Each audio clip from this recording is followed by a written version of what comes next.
సీతాకోకచిలకకు రాయి ఇసిరేస్తే ఎగిరిపోతుంది.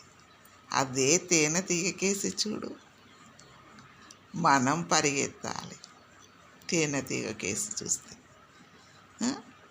అలాగనే మంచి ఉప్పు చూడు ఎలా ఉంటుంది, కఠినంగా ఉంటుంది. మంచివాడు మాట్లాడే మాట ఉప్పులాగా ఉంటుంది, చెడ్డవాడు మాట్లాడే మాట తీయగా ఉంటుంది. ఎందుకంటే ఉప్పు కొంచెం వేస్తే కషం ఉంటుంది చూడు, తినలేకపోతాం. మాట కూడా అలానే ఉంటుంది మంచివాడి మాట.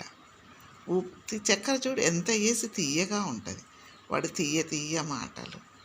ఎప్పుడన్నా ఉప్పుకు పురుగులు పడ్డాయని అనుకున్నామా? చీమలు పట్టినాయి, పురుగులు పట్టినాయి అనుకున్నామా?